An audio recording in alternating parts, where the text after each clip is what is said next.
Welcome to another edition of Big Whiteboard Wednesday. So today we're going to be talking about how to catch unbroken waves. So if you're kind of what we call a level 2 surfer, you're just making that transition, or you've just made from surfing in the whitewater to going out the back and trying to catch waves before they break, then this is going to be really, really helpful. And actually, even if you struggle with catching steeper waves, then you're okay when the waves are fairly mellow surfing at high tide, but when the tide gets lower and those waves get a little bit steeper and faster, or you're out surfing barreling waves, you're finding you're not making the takeoff. This is going to be really, really helpful to get your head around what's actually happening.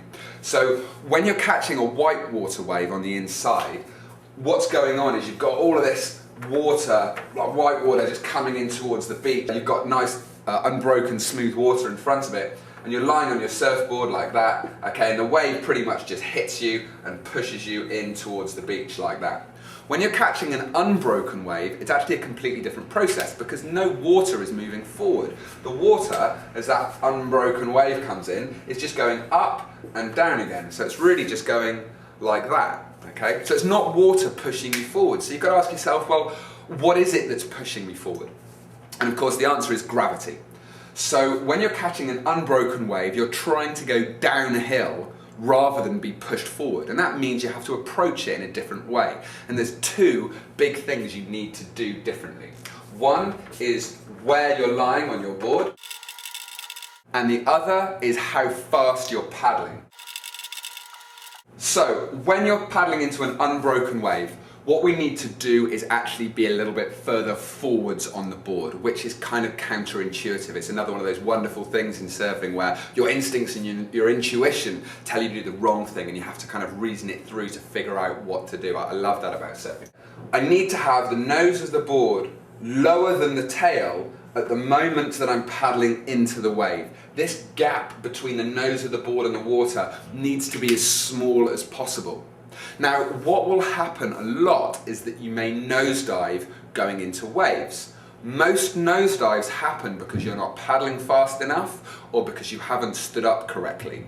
Most nosedives don't happen because you're too far forwards. I'll talk about how to avoid nosedives in a second, but one thing you mustn't do is make the mistake of just lying further back on the board, because of course what then happens is the nose is higher than the tail. You find yourself on the board like that with the nose up here instead of pointing down, and of course when you're further back and the nose is in the air, that slows you down. So instead of shooting off down and catching the wave, you end up getting stuck up at the top of the wave as the wave starts to look like this, and then if you're lucky you just won't catch it, and if you're unlucky you get thrown over the falls, do a spectacular nosedive, and you think to yourself, well, I nosedived, so I must have been too far forward, so I'll slide back further on the next one, which of course just exacerbates the problem.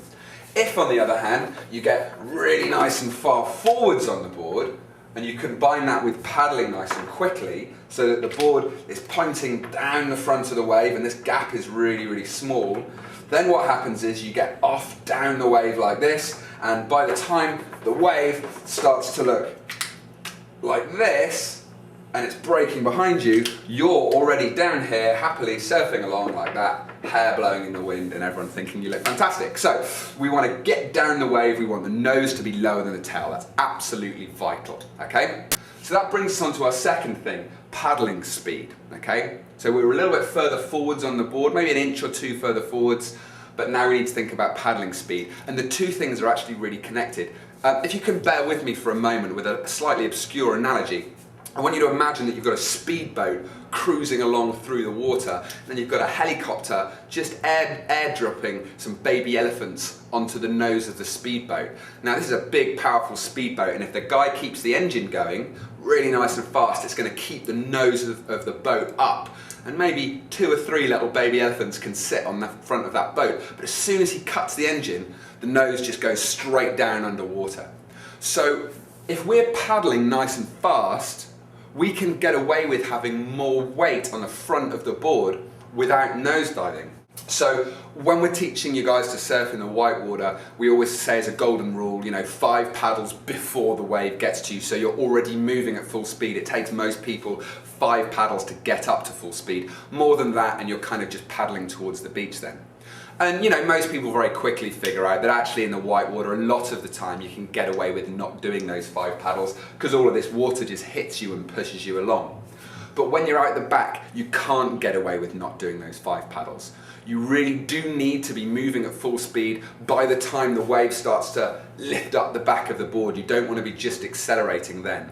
If you haven't got those 5 paddles in time, if you're not moving at full speed, but you are lying in the correct spot on the board, when the wave lifts the back, the nose is going to go under the water. Just a little bit like that speedboat with the baby elephants on the front. As soon as that engine isn't going, the nose is going to go under the water.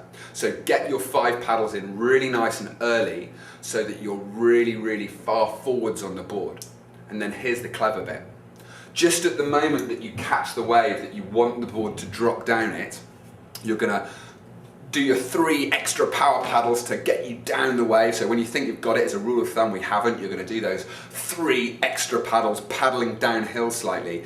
And then when you stop paddling, what happens to the nose? It drops. Brilliant. That's going to get you down the wave really, really nice and fast. So it's going to get you into the wave really, really early.